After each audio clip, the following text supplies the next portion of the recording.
Part 1.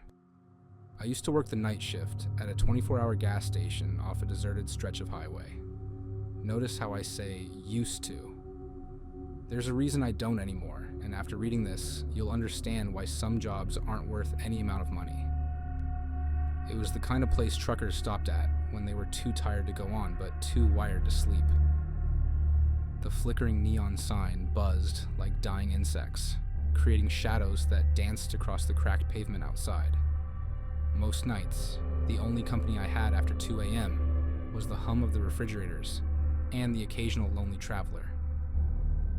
The owner, Mike, had hired me despite my lack of experience.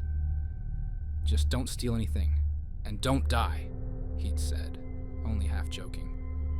The pay was decent enough, and the solitude didn't bother me. At least it didn't used to. It started on a Tuesday in late October. The air had that peculiar stillness that comes before winter, like the world is holding its breath. I was refilling the coffee machine, trying to stay awake through the monotony of another graveyard shift, when I heard the door chime. The guy who walked in was strange, tall, wiry, and hunched, like he had something heavy pressing down on him. His clothes were damp, clinging to his skin as if he had been caught in a storm, but the ground outside was bone dry. I hadn't seen a drop of rain in weeks. He didn't say anything at first, just wandered to the back of the store, his head swiveling in sharp, unnatural jerks, like one of those nature documentaries where they speed up footage of a praying mantis. The security camera in the corner should have been tracking his movement, but when I glanced at the monitor, the screen showed nothing but empty aisles. I cleared my throat. "Need help with something?" He turned too quickly, like he had forgotten how human movement worked. That's when I saw his eyes. They were red. Not bloodshot, not irritated. Solid red, like the brake lights of a car in the fog. He grinned, and I swear his teeth were too many, row upon row of them, like a shark's mouth squeezed into a human jaw. "No," he finally said, his voice dry and brittle, like dead leaves scraping pavement. Then, he walked to the bathroom and shut the door. I tried to focus on restocking the shelves, but my hands wouldn't stop shaking. The fluorescent lights overhead seemed dimmer than usual, and the air had grown thick, like breathing through wet cotton. 5 minutes passed, then 10. The bathroom door remained closed. I checked the security cameras again. Nothing. The bathroom door didn't even show up on the screen, just a static-covered blur where it should have been. My gut twisted. Something wasn't right. I grabbed the store keys and knocked on the door. "Hey man, you good?" Silence. I knocked again. Harder. "Look, if you're not buying anything, I need you to..." The door creaked open on its own. The bathroom was empty. No window. No vent big enough for a person to squeeze through. Just an old mirror above the sink, cracked down the middle. My own reflection stared back at me. But something was wrong. My reflection wasn't moving. I lifted my arm. It stayed still. Then, slowly, the mirrored version of me grinned. Not a normal grin. A stretched, grotesque smile that split my lips wider than they should go. Then, it took a step forward, pressing against the glass from the other side. The lights flickered. The door slammed shut behind me. I don't remember much after that. Just static. A feeling of something pulling, like hands grabbing at my clothes, my skin, trying to drag me somewhere I wasn't meant to go. I woke up behind the counter hours later, my head pounding and my mouth tasting like copper. The security footage was gone. The bathroom door was closed again, like it had never been touched. But when I walked past the mirror, I felt something watching me. That was 3 days ago. Now, every time I look into a reflection, mirrors, windows, even the glass of the refrigerator doors, I see it. Myself. Smiling. Waiting. And every time I blink, it gets closer. I tried telling Mike about it, but he just laughed it off. "You're working too many nights alone," he said. "Maybe switch to days." But I knew it wouldn't matter, because it wasn't just at work anymore. My bathroom mirror at home showed the same thing. My phone screen, when turned off, reflected that twisted smile. I started covering everything reflective in my apartment with sheets, but somehow they keep falling down when I'm not looking. Last night, I caught my reflection in a puddle on my way to work. It waved at me. I wasn't waving. The worst part is, I'm starting to notice other things. Customers who come in looking normal, but their reflections show something else. Something wrong. A woman buying cigarettes whose mirror image had black holes where her eyes should be. A teenager getting a soda whose reflection was decades older, decaying. I've started keeping a log, writing everything down, trying to make sense of it all. The man with the red eyes hasn't come back, but sometimes, late at night when the store is empty, I hear wet footsteps coming from the bathroom. They stop right behind me, but when I turn around, there's nothing there. Just my reflection in the window, grinning back at me. The other night, I dozed off for a moment at the counter. When I jerked awake, I was in the bathroom, standing in front of the mirror. I don't remember walking there. My reflection had both hands pressed against the glass, and I swear, the crack in the mirror was wider than before. I've tried calling in sick, but something compels me to come back. Like there's an invisible thread pulling me toward that gas station, toward that bathroom mirror. I know something is going to happen soon. The crack in the mirror grows a little wider each night, and my reflection's smile gets a little broader.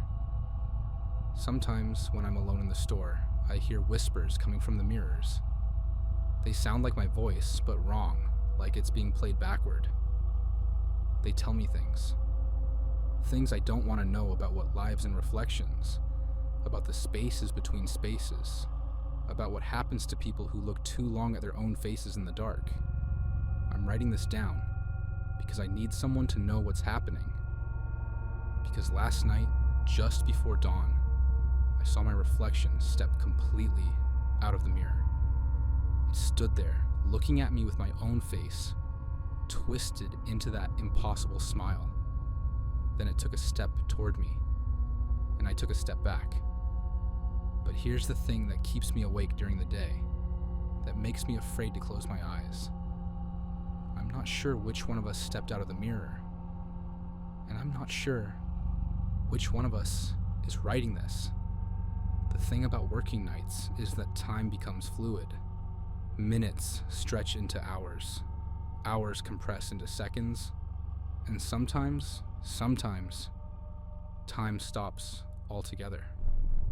That's what happened the night everything changed. It was exactly 1 week after my first encounter with the red-eyed man. I'd been running on energy drinks in fear, avoiding reflections as much as possible. But you can't escape your own reflection forever. Not in a building made mostly of glass. I was doing my usual rounds, checking the coolers, when I noticed something odd about the security cameras. Usually they showed grainy, black and white footage of the store's interior.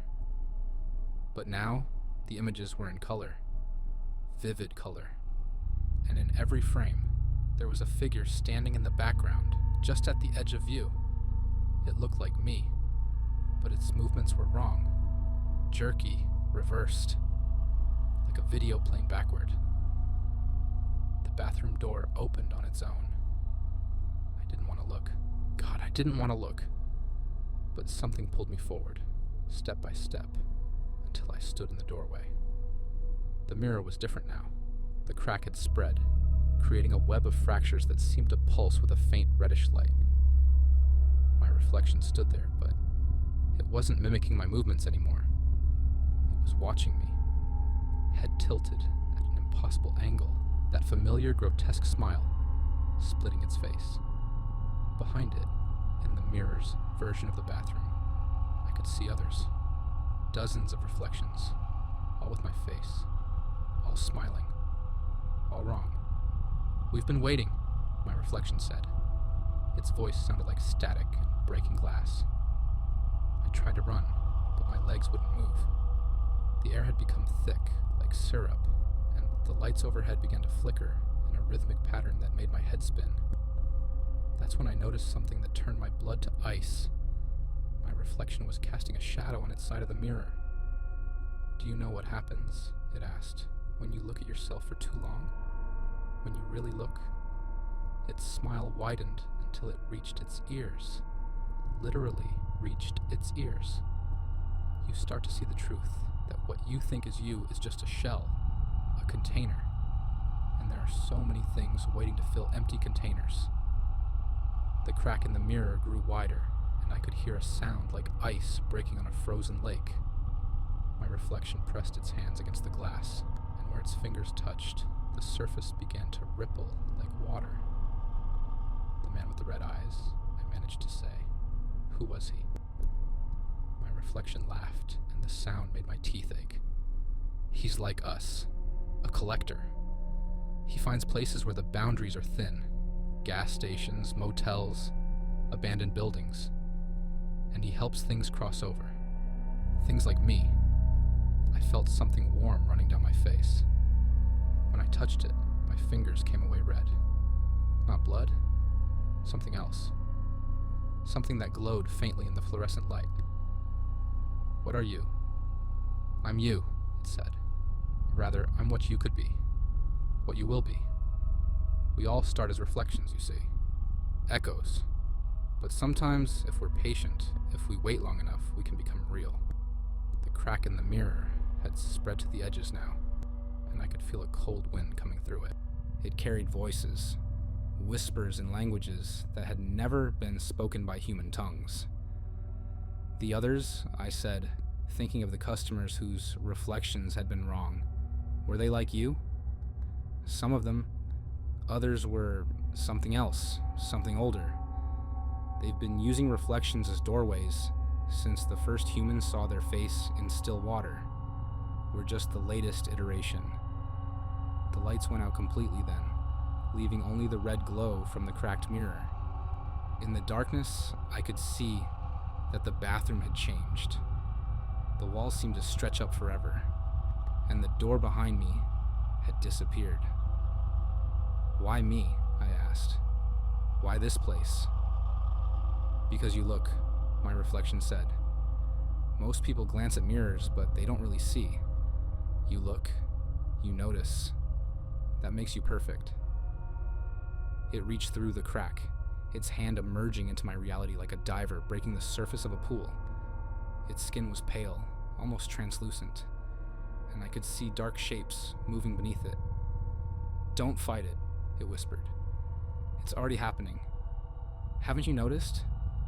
The way time slips, the way colors seem wrong, the way your memories don't quite match up anymore."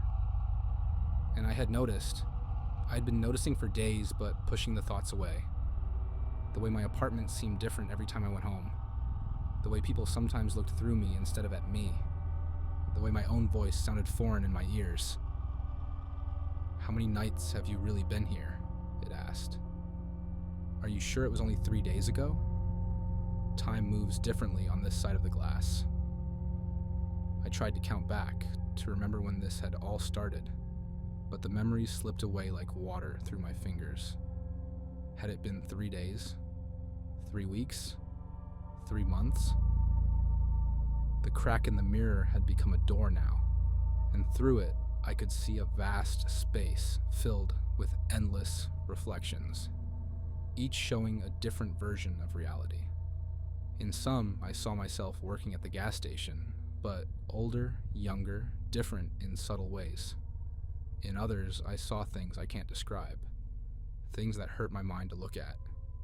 "It's time," my reflection said, and all the other reflections said it too, their voices overlapping into a chorus that made the air vibrate. Time to step through. I felt myself moving forward, drawn by an irresistible force. The glass rippled around me like water as I passed through, and for a moment I existed in both places at once, here and there, real and reflected. Then I was on the other side, looking back through the mirror at the gas station bathroom. My reflection, my real self, stood where I had been, its smile now normal, its eyes clear. "Thank you," it said in my voice, my real voice, "for looking too long." Then it turned and walked away, leaving me here in this place of endless reflections, where time moves backward and forward and sideways all at once, where every mirror is a window and every window is a door.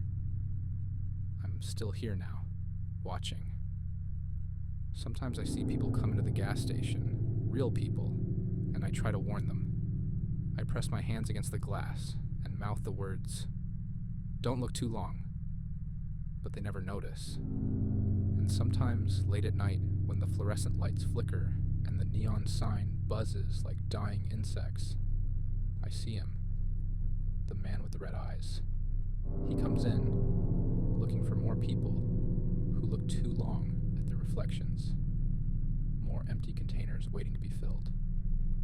So if you're reading this, remember, the next time you look in a mirror, look quickly. Don't linger, don't stare, because something might be staring back.